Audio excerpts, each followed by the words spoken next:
Okay, welcome my fishes to a new video, and in this episode of Minecraft Enigma, we will be doing how fast is Minecraft actually going?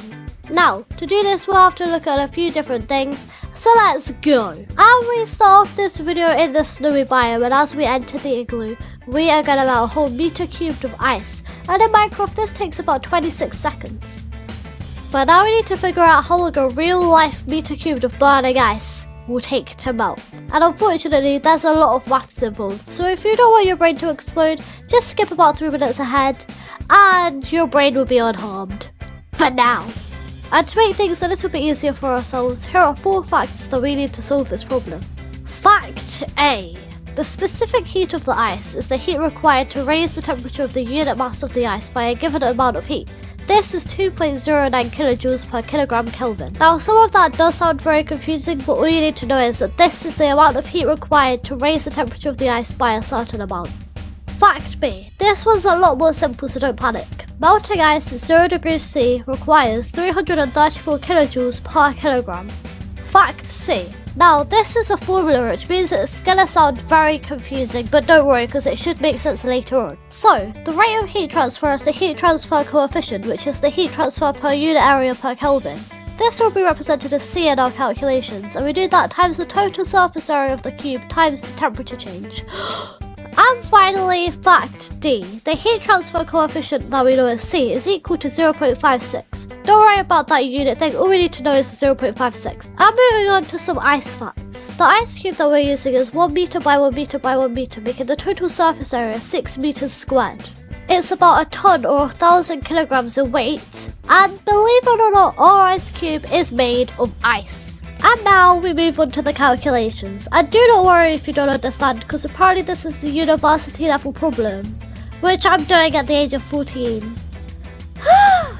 So, we are raising the temperature of the ice from 0 to 1,000 degrees C, as that is the rough temperature of fire, making it 1,000 Kelvin hotter in temperature. The mass of the ice at 1,000 kilograms times the specific heat, which we saw in fact A at 2.09 kilojoules per kilogram Kelvin, times the temperature change of 1,000 Kelvin equals 2,090,000.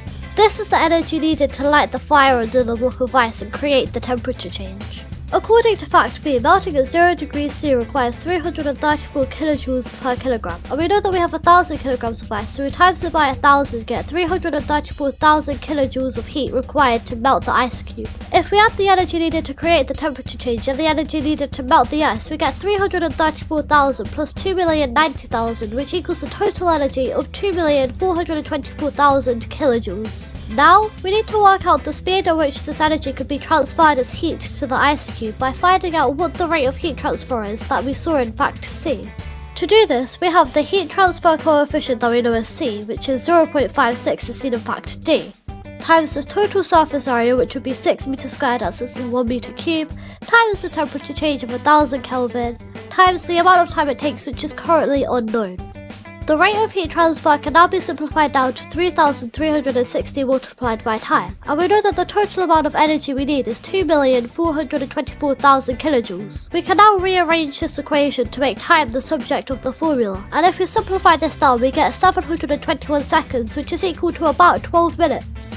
And if you didn't understand a word of that, don't panic, just be grateful that I didn't give you this to understand. Just look at it, it's... And moving along swiftly, we head to the lush green jungle biome, which seems to have a lot of vines everywhere. And those parrots look pretty cool, there's a lot of them though. Okay, so here we are going to be growing some bamboo, which takes about 260 seconds to grow 1 meter in Minecraft. And now for real life bamboo. So we know it grows 1 millimeter every 90 seconds, which is 1 centimeter every 900 seconds, and 1 meter every 90,000 seconds. And once we've put down all of this information onto our table, we head on down to the nether to see how fast lava travels in Minecraft at overworld speeds. And we can see it takes about 1.5 seconds to travel a meter in Minecraft. And in real life, depending on the type of lava, it takes about 9 seconds. The Minecraft player travels at about 4.3 meters a second. We can then use the don't squish turtles formula to times the speed of the player by the amount of time it took to complete a lap to find the distance of the lap.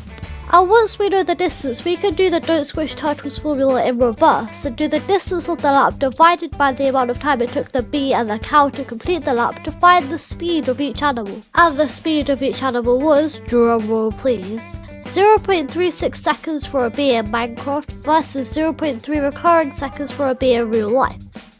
And the cow was also 0.36 seconds in Minecraft and 3.6 seconds in real life.